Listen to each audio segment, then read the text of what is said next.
नमस्कार, मैं हूं शिवानी शर्मा और आप देख रहे हैं कुछ तो है। आज की कहानी जुड़ी है मध्य प्रदेश के ओरछा शहर से, जहां ये दावा होता है कि राजा राम आज भी जिंदा हैं। वहां की पुलिस बाकायदा राजा राम को बंदूकों से सलामी भी देती है। ये दावा किया जाता है कि सूर्योदय से सूर्यास्त तक राजा राम ओरछा के महल में रहते हैं और शाम ढलने के बाद अयोध्या लौट जाते हैं।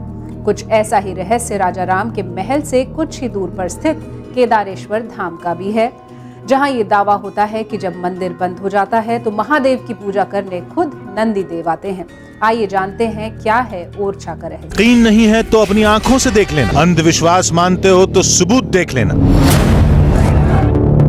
शर्त लगानी है तो शर्त लगा लो, लेकिन मंदिर में आज फिर वही चमत्कार होगा जो सदियों से हो रहा है। जिससे पूछा बस यही जवाब मिलता रहा कि रात को शिव मंदिर बंद होगा और अगली सुबह एक देवता की मौजूदगी के सबूत दिखेंगे। यहाँ पे एक से एक चमत्कार हैं देखने के लिए। मंदिर के पट खोल के सीधा घंटा बजाते हुए अंदर चला जाता है। बिल्कुल यकीन है सर।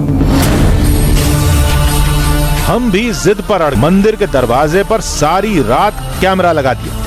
मंदिर के आगे खुद पहरेदारी। पिछली रात जब मंदिर बंद हुआ था तो आखिरी तस्वीर कुछ ऐसी थी और अगली सुबह मंदिर खोला गया तो पैरों तले जमीन खिसक गई। एक ऐसी तस्वीर मिली जिसने हमारे यकीन की धज्जियां उड़ाकर रख दी। आज चलिए उस धरती पर जहां पुराणों की हजारों कहानियां जिंदा हैं। आज चलिए उस महल में जहां आज भी मर्यादा पुरुषोत्तम राम की मौजूदगी सबूतों के साथ दिखती। आज चलिए उस मंदिर में शिव शंकर की पहली आराधना एक चमत्कार बनकर आती है और विज्ञान के सामने हजारों सवाल छोड़ जाती है।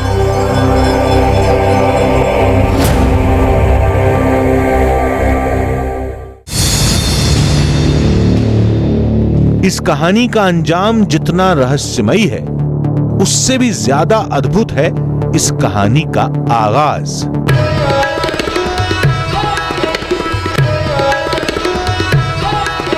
जिसकी शुरुआत होती है दिल्ली से करीब 550 किलोमीटर दूर मध्य प्रदेश के एक पौराणिक शहर ओरछा से, जहां से भगवान राम के वनवास की कहानी शुरू होती है, जहां श्री राम आज भी विराजमान है। और अनसुलझी गुत्थी की तह तलाशने हम पहुंच चुके हैं दिल्ली से तकरीबन 550 किलोमीटर का सफर तय करके बुंदेलखंड के ओरछा इलाके में, जहां राम बसते हैं, लेकिन भगवान के रूप में नहीं बल्कि राजा के रूप में।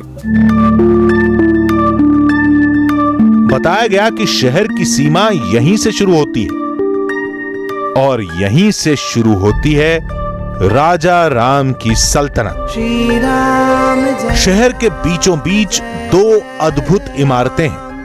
पहली एक मंदिर जिसे चतुर्भुज धाम कहते हैं और दूसरी राजा राम का महल। माना जाता है कि राजा राम किसी अनंत रूप में आज भी जिंदा हैं और इसी महल में विराजमान हैं। ये सब कुछ सुनकर हमें भी हैरानी हुई। जहन में कुछ सवाल भी उठे कि जब रामायण में लिखा है कि श्री राम का जन्म अयोध्या में हुआ, श्री रामचंद्र अयोध्या के ही राजा थे, तो फिर ओरछा में राजा राम की कहानी क्यों कायम है? पता चला कि इन सवालों के जवाब एक कहानी में छिपे हैं जो जुड़ी है ओरछा के राजा और उनकी महारानी से। यहाँ के राजा मधुकर शाह साहब थे और उनकी रानी थी गणेश कुंवर।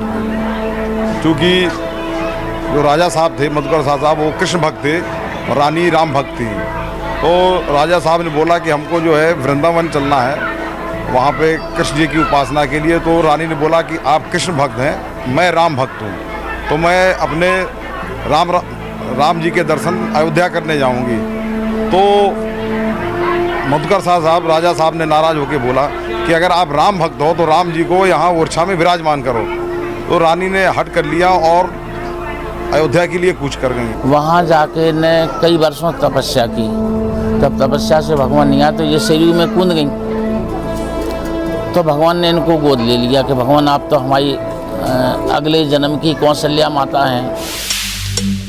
इस कहानी के मुताबिक ओरछा की महारानी को भगवान राम ने बाल रूप में दर्शन दिए थे और महारानी के साथ ओरछा जाने की 3 शर्तें रखी थीं। पहली शर्त कि उनकी यात्रा सिर्फ पुष्य नक्षत्र में होगी। दूसरी शर्त कि उन्हें जहां रख दिया जाएगा वहीं विराजमान हो जाएंगे। और तीसरी शर्त कि ओरछा के राजा खुद श्री राम होंगे। यह कहानी गोस्वामी तुलसीदास के दौर की है, यानी भक्तिकाल की, यानी उसी दौर की जिस दौर में रामचरितमानस लिखी गई। इन कहानियों में मान्यता है कि दिन की रोशनी में श्री राम ओरछा के इसी महल में रहते हैं और शाम ढलने के बाद अयोध्या लौट जाते हैं। राजा राम के उस महल में कैमरा ले जाने की इजाजत नहीं है, लेकिन प्रशासन से जो तस्वीरें मिली उनमें राजा राम को सलामी देने की प्रक्रिया साफ दिखाई दे रही थी। राम राजा को एक दिन में 4 बार गन सैल्यूट या यूं कहें कि गॉड ऑफ ऑनर दिया जाता है। यहां तक कि राष्ट्रपति या प्रधानमंत्री जैसे वीवीआईपीज को भी यहां पर सैल्यूट देने की मनाही है। आज की शाम का हमें भी बेकरारी से इंतजार था ताकि मंदिर की आरती शुरू हो, केदारेश्वर धाम के कपाट बंद हों और उन निशानियों का सच हम दुनिया के सामने ला। मध्य प्रदेश का ओरछा शहर, जहां ये दावा होता है कि राजा राम आज भी जीवित हैं। यहाँ उनके महल के अलावा पहाड़ों में स्थित सीता रसोई भी है, जहां पर आज भी पत्थर पर लक्ष्मण रेखा के निशान देखे जा सकते हैं। इसके साथ ही यहाँ पर केदारेश्वर धाम भी है, जहां ये दावा होता है कि जब मंदिर बंद हो जाता है तो खुद महादेव की पूजा करने नंदी देव आते हैं। सबसे हैरतअंगेज कहानी की तलाश में, जिसके लिए हमें जाना था मऊरानीपुर के केदारेश्वर धाम, जहां हमारी मुलाकात हुई एक स्थानीय निवासी आदेश से। ओरछा से तकरीबन 40 किलोमीटर का सफर तय करके हम मऊरानीपुर पहुंच चुके हैं। मऊरानीपुर एक तहसील है और यहीं हमारी मंजिल केदारेश्वर मंदिर है। यहां से हमारे साथ सफर में जुड़ेंगे मऊरानीपुर के ही रहने वाले आदेश। क्या महत्ता है आप लोगों के लिए, कितना इंपॉर्टेंट है, क्या महत्ता है मऊरानीपुर में केदारेश्वर टेम्पल का? केदारेश्वर धाम जो है पूरी मऊरानीपुर इन्हीं की भरोसे टिकी हुई है। पूरी मऊरानीपुर इन्हीं की भरोसे है। यहाँ पे एक से एक चमत्कार हैं देखने के लिए। आदेश के साथ हम केदारेश्वर धाम की ओर निकल पड़े। कुछ देर की खड़ी चढ़ाई के बाद हम केदारेश्वर धाम तक पहुंच गए। इस धाम का मुख्य मंदिर पहाड़ी की सबसे ऊंची चोटी पर बना है, लेकिन हम मंदिर में दाखिल होते उससे पहले इन चट्टानों के बीच एक गुफा का पता चला। लोगों ने दावा किया कि यह वही गुफा है जिसे वनवास के दौरान श्री राम और सीता ने पहला ठिकाना बनाया था। फिलहाल हम केदारेश्वर मंदिर के ठीक सामने पत्थरों के बीच बनी सीता रसोई के अंदर मौजूद हैं। इसकी भी अपनी एक विशेषता है। गिरी जी, ये जो सीता रसोई है इसकी क्या खासियत है? इसकी खासियत यह है सर, यहाँ जो प्राचीन काल में सीता जी यहाँ बताते हैं लोग बाग कि यहाँ आई थी। इसी के माध्यम से यहाँ पर जो तमाम प्रकार की आवाज़ें जो आप देख रहे हैं यहाँ पर, जी लक्ष्मण रेखा वगैरह यहाँ पर है। लोग मानते हैं कि ये गुफा देवी सीता की रसोई थी और सीता की रक्षा के लिए लक्ष्मण ने यहाँ भी एक रेखा खींची थी।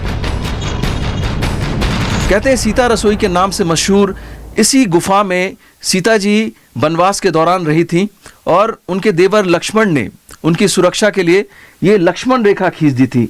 आप यहाँ पर देख सकते हैं पत्थरों पर बनी ये लकीर है एक खींची हुई। खैर, ये सब कुछ सिर्फ किस्से कहानियां हैं। असली रहस्य तो हमें केदारेश्वर धाम में मिलने वाला था। ओरछा से तकरीबन 70 किलोमीटर का सफर तय करके आखिरकार हम अपनी मंजिल मऊरानपुर के मशहूर केदारेश्वर मंदिर पहुंच ही गए। इस मंदिर के बारे में चमत्कार के अनेकों किस्से मशहूर हैं। इसी पर बात करने के लिए हमारे साथ मौजूद हैं केदारेश्वर मंदिर के पुजारी गिरी जी। गिरी जी, ये बताइए इस मंदिर के बारे में चमत्कार के कौन कौन से किस्से मशहूर हैं? सर जी, इस मंदिर के चमत्कार के बारे में, इस मंदिर में प्रतिदिन फूल और जल चढ़ा हुआ मिलता है। ये यहाँ का प्रत्यक्ष प्रमाण है। कहते हैं कि यहाँ पर कोई सिद्ध बाबा आते हैं। जी हाँ, यहाँ से कई वर्षों से मेरे पूर्वज बताते हैं कि यहाँ पर कोई सिद्ध मूर्ति आती है। कभी अपने आप घंटा बजने लगता है, अपने आप लाइट बंद है तो लाइट जलने लगती है। आज की शाम का हमें भी बेकरारी से इंतजार था ताकि मंदिर की आरती शुरू हो, केदारेश्वर धाम के कपाट बंद हों और उन निशानियों का सच हम दुनिया के सामने ला पाए। अंधेरा होते ही मंदिर के पुजारी ने एक बिगुल बजाना शुरू किया। बताया गया ये बिगुल गांव के लोगों को आरती शुरू होने का संदेश देता है।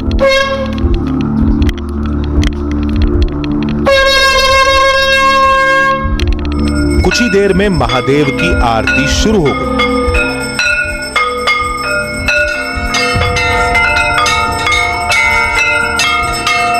देखते ही देखते इस धाम में भक्तों की भीड़ जुटने लगी। इधर आरती का सिलसिला खत्म हुआ तो उधर शिव स्तुति का पाठ शुरू हो गया। केदारेश्वर मंदिर में कपाट बंद होने की प्रक्रिया शुरू हो चुकी है। रोजाना की तरह शिव तांडव स्तोत्र का पाठ शुरू हो चुका है। इसके बाद भगवान भोलेनाथ का अभिषेक किया जाएगा और उसके बाद पुजारी हमेशा की तरह मंदिर के कपाट बंद कर देंगे। ये कपाट दोबारा सुबह 4 बजे खुलेगा।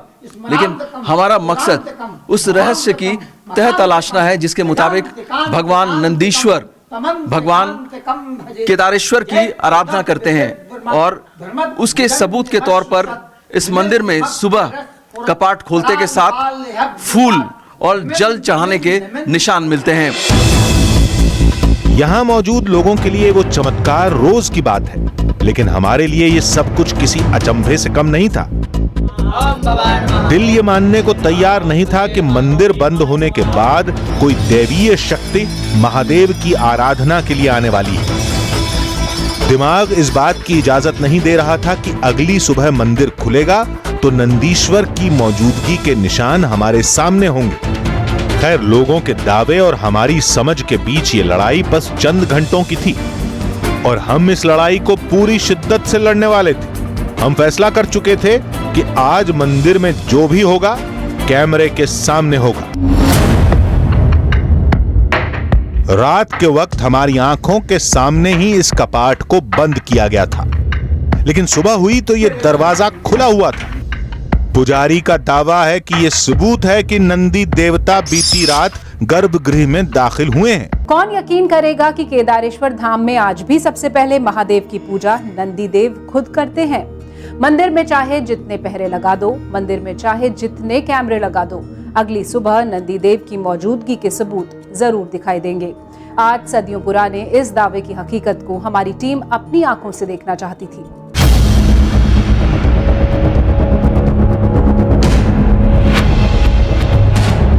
केदारेश्वर धाम में आज की शाम एक बड़ा इम्तिहान होने वाला था। श्रृंगार के बाद महादेव की शयन आरती शुरू हुई। कुछ ही देर में मंदिर के कपाट बंद होने वाले थे, इसलिए हमने मंदिर के गर्भगृह की आखिरी तस्वीरों को कैमरे पर रिकॉर्ड किया। केदारेश्वर मंदिर का कपाट बंद होने के पहले की ये तस्वीर है। यहाँ पर आप देख सकते हैं ये शिवलिंग बना हुआ है भैंसे के ऊपर। भगवान केदारेश्वर का प्रतीक है ये शिवलिंग। इस पर बेलपत्र, गुलाब का फूल और गेंदे का फूल चढ़ा हुआ है। इसके अलावा ये गेंदे की माला है और यहाँ पर नाग देवता का ये पीतल या सोने का जो भी कह लें, ये नाग देवता हैं। इनके ऊपर भी गेंदे की माला चढ़ी हुई है, गेंदे के फूल की। और नीचे में रुद्राक्ष है जो लिपटा हुआ है शिवलिंग से, और जल के चढ़ने के कोई निशान नहीं है फिलहाल। रात के करीब 11:50 पर मंदिर के दरवाजे बंद किए गए। पहले गर्भगृह का दरवाजा बंद हुआ, फिर पर्दा लगाया गया और फिर बाहर के दरवाजे भी बंद हो गए। आप सुबह कितने बजे आएंगे? सुबह 3:45 तक खोलेंगे। तो अभी भी मैं आखिरी बार आपसे पूछ रहा हूँ कि आपको पूरी तरह से विश्वास है जैसे हर रोज मिलता है? पूरी तरह से विश्वास हमको कि हर रोज मिलता है और मिलेगा। मंदिर की पड़ताल के बाद हमने उसी मुख्य द्वार की पहरेदारी शुरू कर दी। अगली सुबह के इंतजार में हमारी नींद भी गुम हो चुकी थी। घड़ी में सुई की बढ़ती रफ्तार हमारी धड़कनें भी बढ़ा रही थी। यकीन नहीं था, फिर भी सदियों पुराने इस दावे की पड़ताल जरूरी थी।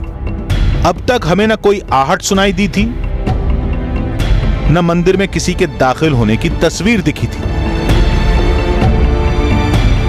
धीरे धीरे इंतजार का वक्त बीत गया। सुबह के ठीक 3:45 बजे मंदिर के पुजारी आ पहुंचे।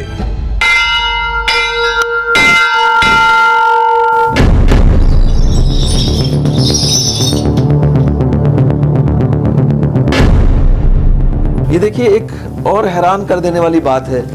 ये जो काठ का दरवाजा है, जिस वक्त कपाट बंद किए गए थे, इस दरवाजे को अच्छी तरह से बंद किया गया था, लेकिन अभी एक दरवाजा जो इसका बायां पल्ला है, ये खुला हुआ है।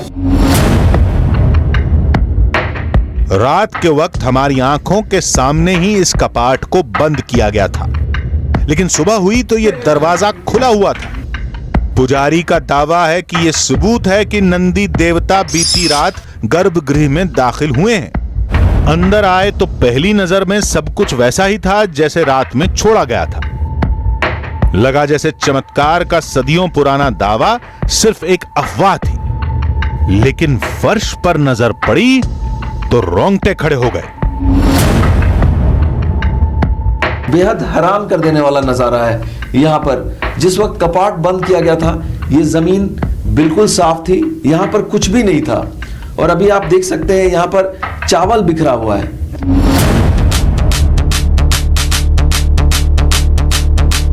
तस्वीरें वाकई हैरान करने वाली थीं, क्योंकि पिछली रात हमारी आंखों के सामने मंदिर की सफाई हुई थी। शिवलिंग पर चावल का एक दाना भी नहीं था, लेकिन सुबह चारों तरफ चावल बिखरे हुए थे। ऐसा लग रहा था जैसे किसी ने चावल से महादेव का अभिषेक किया हो। चावल के इन दानों की शक्ल में बहुत से सवाल भी हमारे सामने बिखरे पड़े थे। जो देखा था उस पर यकीन नहीं हुआ, लेकिन इन सवालों के जवाब जरूरी थे, जिनकी तलाश में हम दिल्ली आए और कुछ जानकारों से मिले। जो कुछ भी आपने अभी वर्णन किया है वह प्राकृतिक नियमों के विपरीत है। स्वयं इस प्रकार से चावल का वहां आ जाना किसी दैवीय कारण से संभव नहीं है। आपको चावल मिल गया, हो सकता है बचा रहा हो, कुछ किया रहा हो, ऐसी कोई प्रकृति में व्यवस्था नहीं है। हर तरफ यही जवाब था कि यह सब कुछ चमत्कार नहीं हो सकता। विज्ञान की नजर में इसकी कोई कीमत नहीं है, लेकिन इन जवाबों से बड़ा सवाल यह है कि जो हुआ वो हुआ कैसे। इस रहस्य को सुलझाने के लिए जानकार तमाम तर्क देते हैं, लेकिन बात जब आस्था की हो तो हर तर्क बेमानी हो जाता है। आज बस इतना ही। हम आपसे फिर मिलेंगे ऐसी ही एक और कहानी के साथ। तब तक के लिए दीजिए पूरी टीम को इजाजत। नमस्कार।